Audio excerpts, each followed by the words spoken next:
Great. And we're live. So, welcome everyone to this remote interview. My name is Lisette, and I'm interviewing people and companies doing great things remotely. And today on the line, I have something very special for my listeners today. All the way from Seattle, Washington, I have Paul Richards. Paul, you are the founder and CEO of YCube Aerospace Solutions. You're also the board member of AGILE Space Industries and a former astronaut. You have logged more than 307 hours in space, which includes more than 6 hours of an EVA, which is an extra vehicular activity, meaning you were outside the space station, which is pretty exciting for more than 6 hours. Crazy. It was the 8th shuttle mission to visit the International Space Station. And I am so thrilled to have you on the podcast today to talk about remote collaboration in its extreme form at the current day, which is from space. So thank you so much for being here. You're welcome. I wanted to start with our first question, which is the one that I ask everybody. So today we're going to start on Earth and then we're going to space. So my first question for you is, what does your virtual office look like today? And what do you need in order to get your work done? Yeah, so it's evolved over time, and I typically like three screens. I have my laptop in the middle, and then I have two larger screens, above it. And I don't have it at home, but typically at work, I'll rotate one screen into portrait view for certain documents and things that need to be seen that way, and the other one in landscape view. And then I try, like on this one, I'm putting the podcast down on the other one. And if I had any other information that was relevant to our conversation or to a meeting or slides, then I tend to try to put those up on the bigger screens. And so, I kind of learned in the astronaut office, get the right information at the right place at the right time. So I try to keep that, when I'm telecommuting or working remotely as well, is have the information at my fingertips so the meetings can go smoother. Okay, so I like that. Right information at the right place at the right time. Right And time. just so that we can understand a little bit about how you're currently working, are you currently working with remote teams? Yeah, right now I transitioned over to my consulting firm, YCubed, and so all the work I do is remote now. It really depends. I kind of adapt to either what technology is available or what's preferred. Sometimes it's just telephone. Sometimes it's a video call. It really depends on who's on the other line, and I try to be a chameleon and match whatever the other person is comfortable with. Okay, so you're comfortable with almost everything, and it just depends on who you're talking to, then how you'll approach it. Yeah, of course, I always prefer in person, because there's that immediate communication, that unspoken communication. Video is the next one where you can see the faces, the facial expressions, and of course, you get that sometimes that lag in communication, which we'll talk about that happens in space. And then, the audio is the third way. And typically I find that useful if you already know the person, if you already work with them face to face, and you already, work with them, hopefully on video, you can then tell sometimes the tone of the voice or the intonation or something, and pull out more clues than just what's being said on how somebody's communicating. Indeed, but you do have to know them pretty well. If I think about it, Yeah, I can tell, like, if I'm talking to my husband on the phone, I can tell just by the tone if he's annoyed or if he's happy, right? So, but you have to know somebody pretty well exactly. to be able to suss that Exactly, out. exactly. Yep. Hmm. Yeah. And for everybody else, I use video. That's a much easier way Hmm. Yeah. to tell. So I want to transition into your experience in space. So you were an astronaut in 1996, but I want to talk a little bit about collaboration in space versus collaboration in Earth and some of the differences and maybe some of the similarities. And so I guess my first question that I want to talk about with you is, how does collaboration change between you and your colleagues left on Earth during a mission? How is remote in space different than remote on Earth? Well, see, that's the beauty of what Houston does is the training. In fact, you get trained so well. For my mission, sometimes I forgot after the mission if it happened in training or happened on orbit. They train the surprise out of you, so you do so many simulations in different venues, whether it's the motion based simulator, the fixed based simulator, underwater in the pool, different training venues where you're training just with the robotic arm or with some kind of mating adapter. And you have to put these all together in your head, but the key is to make it feel like you've been there before and it's happened before. So very, very comfortable. Like even on the spacewalk, it seemed like, I had done it all before, and it was very comfortable. And that's what they want to try to do. There's no surprises. So it's very much the same. In fact, when we're in the simulator, I believe that the audio is delayed, that 2-second delay, because there's a delay by the time the signals go all the way up to the TDRA satellites in geostationary orbit, and then back down to the shuttle or the station. There's that 2-second delay. And that delay and that cadence of talking with the delay has to be trained. You have to, pause, and your microphones are usually on what's called Vox, voice activated. So you also have to make sure you're not stepping on each other. And so when you go with your training team, you have a whole team that trains you, and then you do mission simulations. You get used to this and a certain cadence of how you talk, who you talk, and who you notify. For instance, if you were, I was I was IV, intervehicular activity, for the first spacewalk, where Jim and Susan went out, and I talked to the Capcom.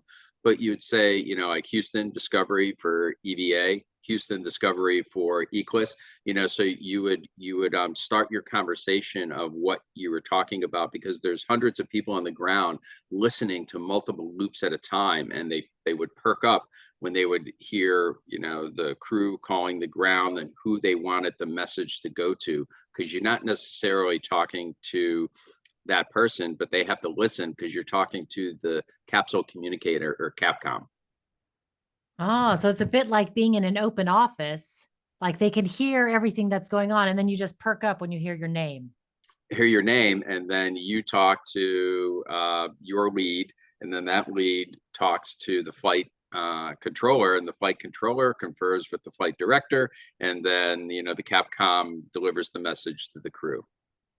Wow. So that's like really a chain of telephone going Yeah. through. So how do you ensure that the same message is getting through all the way down the line? Yeah, that's a challenge, and I think it's through simulations and practice and remote. Like you do a lot of these scenarios with failures, and you get critiqued.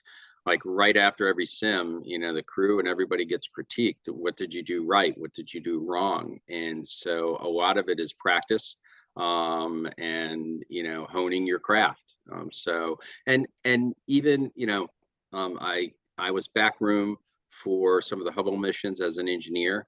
So very far down the chain, listening to the crew during some of the Hubble missions, and then going through my training in Houston, with more practice, it just becomes almost second nature sometimes to work in that environment. Like almost anything, the more you practice it, the more it becomes second nature. You adapt, and your communication style adapts to your how you're doing it and who you're doing it with.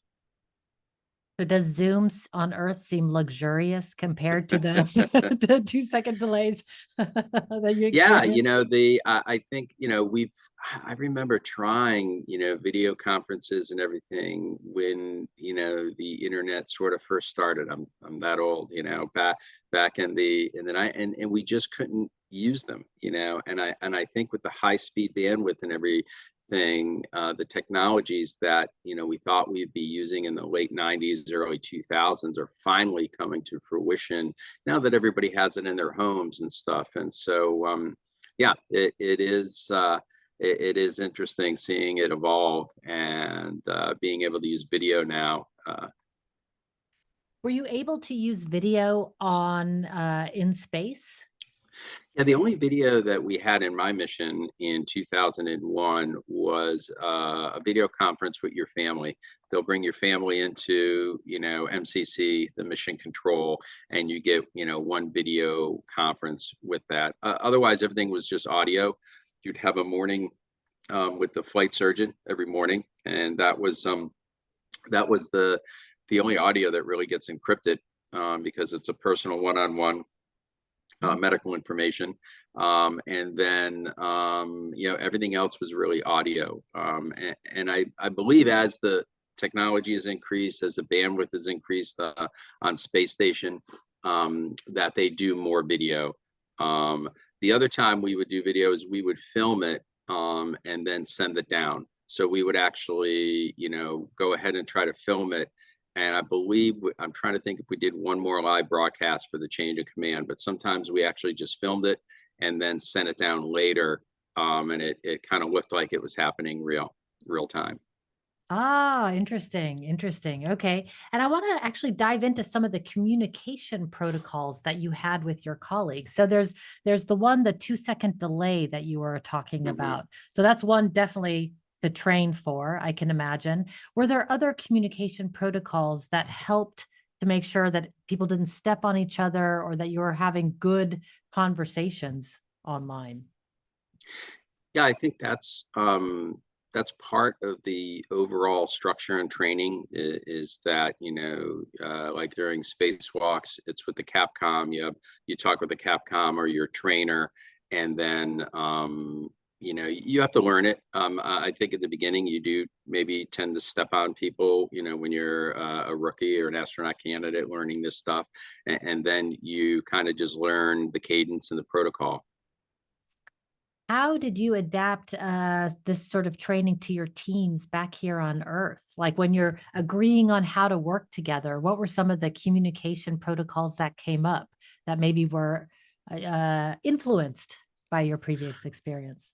Yeah, I think when I was with the GOES project, one of the things we put together, we had about probably about 100 people on the government team, and we had hundreds of people on the Lockheed Martin team at GOES, and there was a lot of miscommunication. So we actually put together in one of our offsites a communication protocol on actually using the phone, being face to face, use the phone, follow up, try to do it in person. So we had this protocol because there was a tendency for sometimes people, to say, oh, well, so and so is not getting back to me. It's like, well, what did I send an email 3 times? It's like, well, did you ever call? No.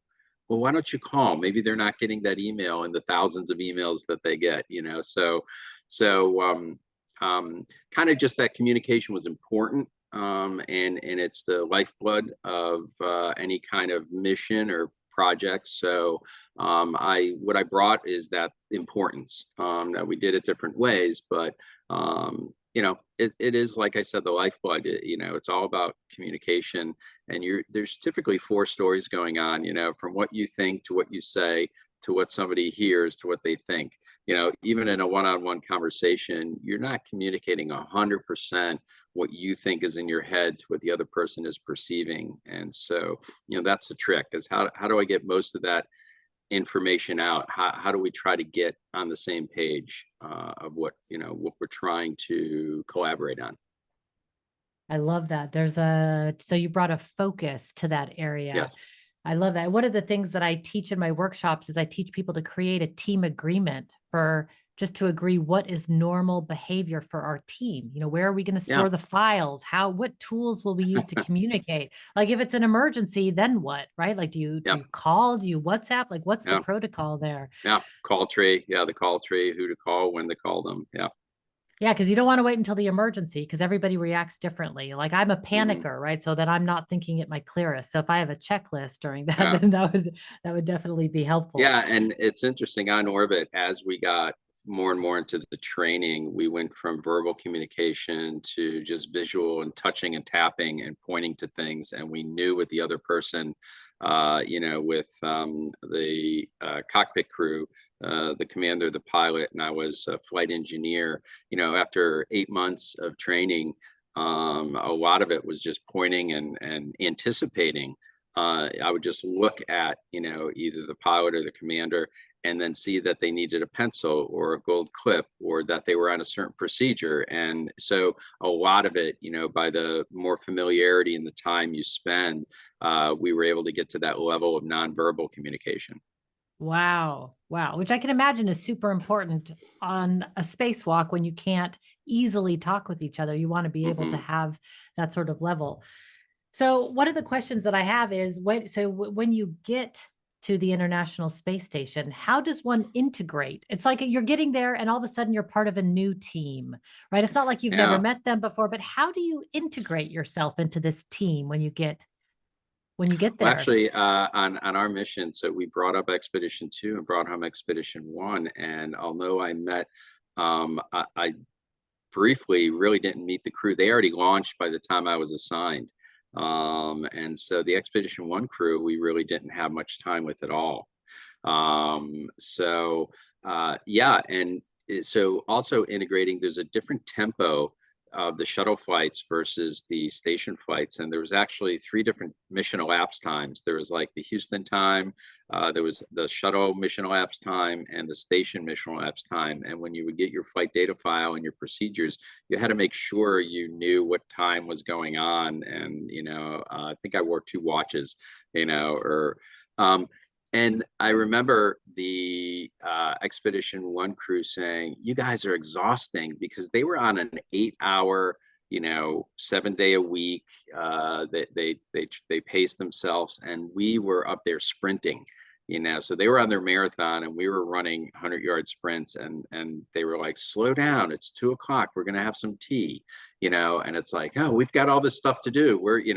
And so it was the clash of those two things of working with teams and trying to communicate to somebody who's got a different tempo than somebody who's up. It's like, no, we're up here for 13 days. We got all this stuff to do. So that was a challenge, but we worked through it. And how did you do that? Like specific, I mean, is it a matter of having conversations together, or are there certain protocols that you follow when something like that happens? Yeah, I mean, it breaks down to then, working with individuals, and Bill Shepard was a really good commander, and even Sergey and Yuri up there. It's you work it out, and in hindsight, it worked well. It's just funny to say that we exhausted them, but it kind of all worked out in the end. I ask because I was on a team that had a similar situation, nowhere near what you're going through, but indeed there was somebody on the team working at a much faster pace than everybody else Mhm. on the team. I mean, he was just gung ho and ready to Yeah, go, and he was doing all sort of everything, and everybody was like, "Whoa, how do we handle this guy?" But it got me thinking, like this happens on many teams. yeah, We all have yeah. sort of a different pace. So that gets me thinking, what happens when astronauts don't get along? You Mhm. you genuinely don't like somebody, Yeah. you have to work with them, it must happen. Yeah, it's the same as on Earth. We're all professionals, and you are in more close and confined quarters. You have other teammates. It's a larger team, and so you just work out those differences. The beauty of being for in spaceflight, and I found even afterwards, like in my projects, working in private industry and then going back to NASA, working on a space flight. So we all have a common goal. And so when you really realize that everybody has that common goal, but we're just maybe have different ideas of how to do something, not what we're trying to do. We're all trying to get to the same goal. So if you realize that, on a mission, like I worked with NASA and NOAA on the GOES projects, that the folks at NOAA weren't trying to sabotage the flight project. Of course, they wanted it to be successful. They just had a different way of doing it. than the NASA way. So I think, through all my kind of training, as an engineer and as an astronaut and a program manager, I kind of keep rolling all my experiences forward. And I found, that common goal is very important. And once you start realizing that, and maybe leading with empathy or following with empathy, and understanding that, everybody's trying to, do the same goal, reach the same end, and then you can slice it further down to, okay, we're just having differences on the method, not the outcome. It makes it in my head, it makes it easier to focus on Mhm. that. Is there a special training that you get for that kind of personal? Yeah, it's Well, we went through different training, like crew resource management, CRM, and then you fly in the T-38s.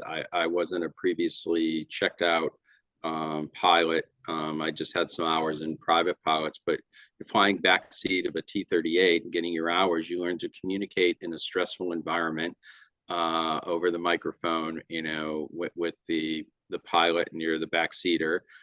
So that's part of the whole infrastructure of training astronauts, is that kind of communication in the T-38s, in the simulators, in everything. So yeah, you do. It's ingrained in a lot of it.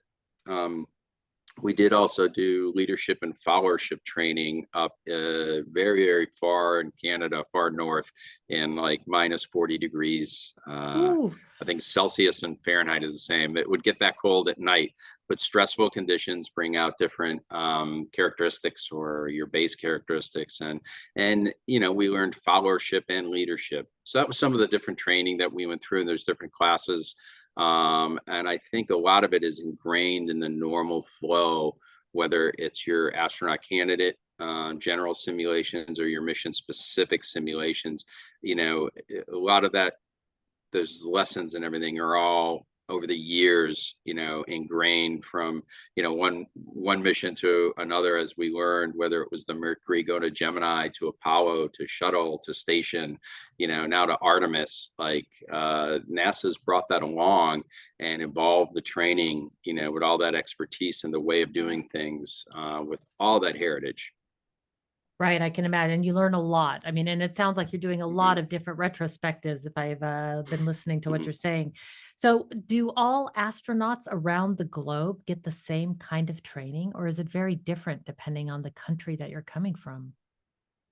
So we were the first international crew, or international astronaut team. There's 44 of us. We're called the Sardines, and we had 10 international astronauts. So it was pretty large.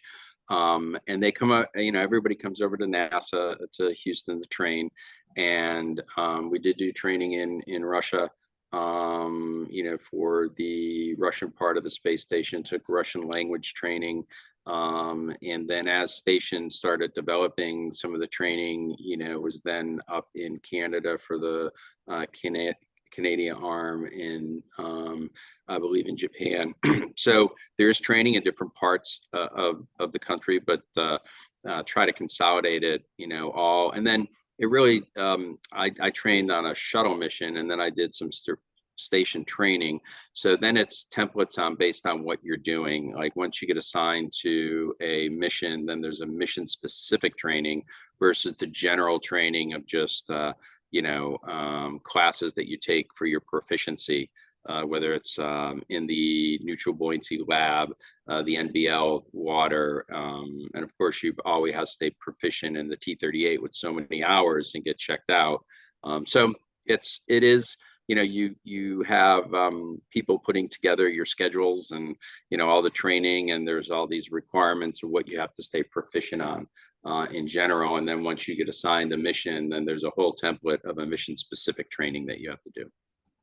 And on the space station, is there a common language, or does it depend on where you are within the space station? Well, the language on the space station is English. However, given that there were in the beginning, there was many Russian controllers, and as the first modules went up, with the FGB and the Zvezda, the service module. It was like when I flew, it was still being controlled in Moscow. So they did, if you did a spacewalk on station and you were in the Orlan suit, which is the Russian EVA suit, they did expect you to speak Russian with the Russian controllers. And of course, that was again 2001 in the in the beginning, and then the first expeditions. It could have evolved since then. I haven't kept up with it, but and I think that was a convenience to accommodate some of the controllers on the ground. But I believe that the International Space Station English was determined as the universal language. Okay, okay. Because I'm assuming that there's different, equipment that one has to use that's being built in different places. So the more Yeah. languages one knows, the handier it probably is. So do you speak fluent Russian to this day? No, no, I never got fluent. I was able to get along in classes and training, and then we would go for tea, and then I realized how little I knew. And it was interesting in a lot of the technical training and taking all the classes, because I knew the subject matter, whether it was valves and reaction control jets and or electrical systems, and just that being an engineer, and kind of having that knack to know what I thought, oh yeah, I can understand this stuff. But then I said in a casual conversation, I'd be lost. But no, I never ramped up to be fluent. I ramped, I learned enough to take classes in Russian from instructors, with interpreters, and then, trying to get there. And then, it's been 20 years and I've forgotten, when you don't practice it, I can hear when somebody's speaking Russian, and I just know a couple words to say hello. And then I get in trouble because then they think I speak Russian and they start talking fast. Right. I totally relate. I'm in the Netherlands and I'm learning Dutch, and it is an ongoing process. I'm still in the Hmm. entertaining phase of Hmm. learning a language there. So I realizing we're getting to the end of the time, which is crazy. It went so fast for me anyway, but I have a couple more Hmm. questions that I wanted to ask. You mentioned before time zones. And a lot of Hmm. people really struggle with time zones here on Earth, whether we're just doing West Coast to East Coast in the USA, or maybe Yeah. we're working with a team in India or maybe in Australia. And lots of people have trouble with time zones because it's a physics problem, right? We're not going to be able to Yeah. squish the Earth closer together. It's just exists as it is. How do you get it? You sort of mentioned the watches, but I wanted to ask you Yeah. specifically about how does time zones work from space? You don't have time zones. You have mission elapsed time, and what your thing is, and you realize what time it is. For Houston, just for situational awareness. But they actually change our circadian rhythms to match the folks on the space station. So about a week before we flew on our mission, we moved ahead 12 hours. And at first, it wasn't an identical match because we were going to do a docking, and they wanted the docking to be over a Russian ground station. And they wanted to be at our peak performance, which is kind of about 10 a.m. or like, the beginning of your morning when you're most alert. And then we shifted, like after that, we shifted another hour or two. But yeah, when we launched at 5 in the morning, to us, it was 5 at night. And because we had already switched our rhythms, NASA has these crew quarters, and you're in quarantine, and we have these rooms filled. The whole ceiling is fluorescent lights. And so, that light therapy and everything, and they change your circadian rhythm, to match what you're supposed to do for the mission. And then everything's based on mission elapsed time. And you try to follow the MET, because that will keep you straight of what day it is and what hour it is in your mission. And then back on Earth in Houston, I'm assuming there's people there 24/7 Yep. Yeah, there to was people there communicate. 24/7, and again, shuttle tempo is probably much different now than the station tempo, but they'll get that back when they do Artemis. It'll be similar, those sprints. And yeah, I believe when I was doing my spacewalk, it was probably like 2 in the morning Houston time. It was in the middle of my day, And then my family back in upstate Pennsylvania, outside of Scranton. I think it was like 4 in the morning, for them to watch my spacewalk. Wow. Wow. So it's family. So they're like 4 in the morning, no problem. We're up Yeah. for that. Yeah, we're up for that. Love it. All right. So a couple of other, like just a couple of quick random questions. One is, what about things like coffee in the morning? Do you have coffee in the morning on the space station, or are Yeah, things like that yeah. discouraged? No, no. There's a whole menu, and the drink bags are these like almost like the Capri Sun pouches, and you put a straw in it. And the straw has a cap on it, and then for the coffee, you'd add the hot water, and there's Kona coffee with cream. It's all dehydrated, and you add the water. But no, we would drink coffee in the morning. I Oh. have my coffee with cream in the morning in my drink bag, and then you had different cold drinks. You'd add cold water from the galley into it.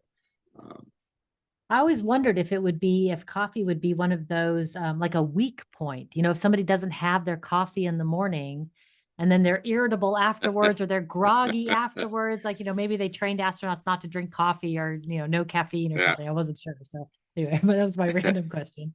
Okay, so one last serious question before we go, and that is, I'm curious about burnout and creating sort of a rhythm, because this is high intensity, high focus, and intense work up there. So, Mhm. how do you keep sort of the work life?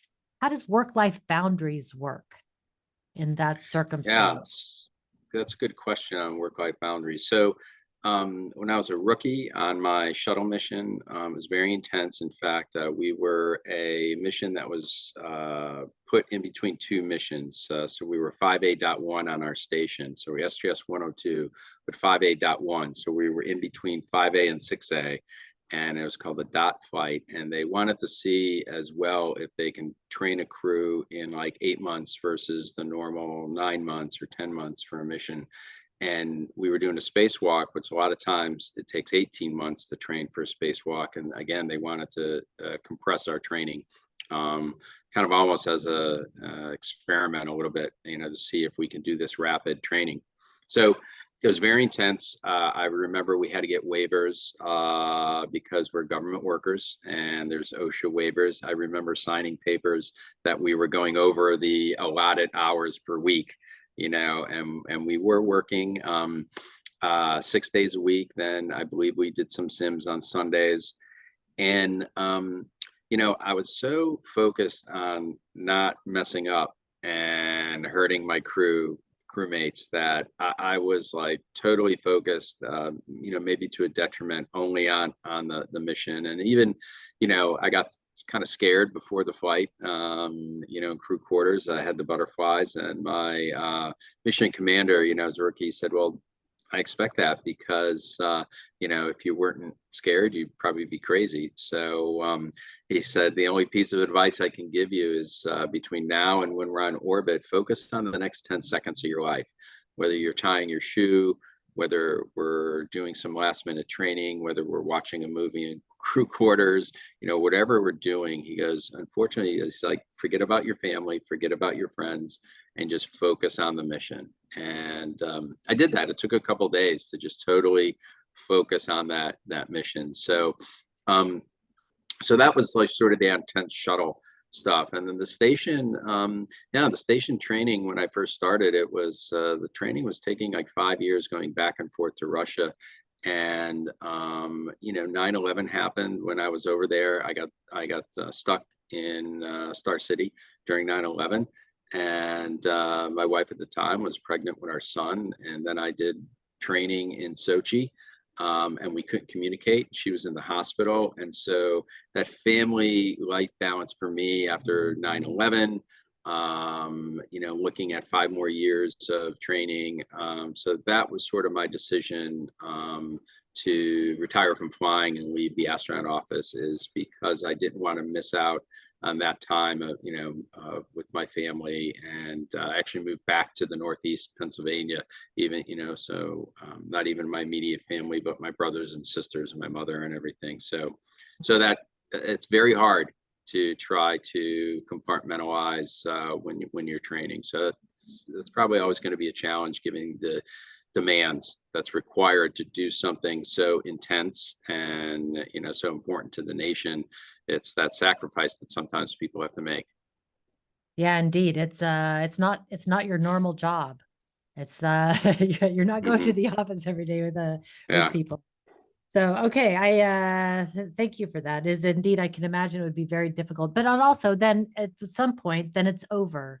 And then you can, I mean, when my sister retired from the military, I said, you got to take a year off and just go to Bali and do yoga for a year. You've been under this intense situation, like now Yeah. relax a little bit. So you have a little bit of both on Yes. that.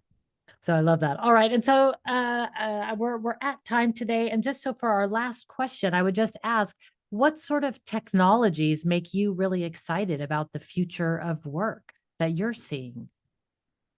Yeah, so I got the opportunity to work with laser communication at NASA on the LCRD project, which the technology was proven out on the LADEE mission from the moon with laser using lasers instead of radio waves, using light.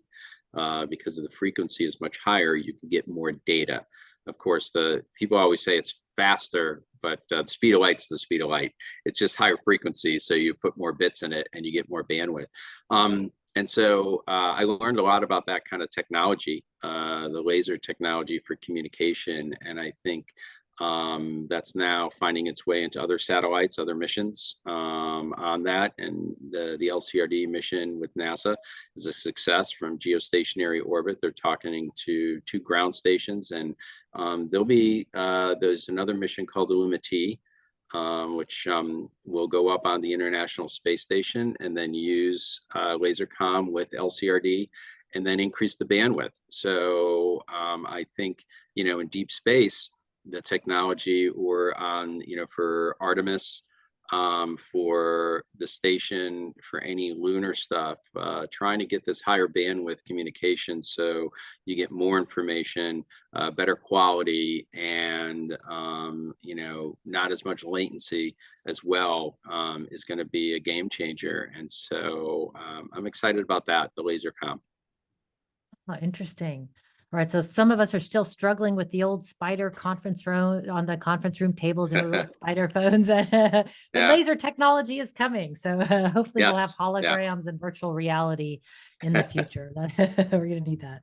Well, Paul, thank you so much for your time today. I have really enjoyed speaking with you, and I think my audience will Hmm. have enjoyed this conversation as well. Thank you so much. You're welcome. All right. Until next time, everybody, be powerful.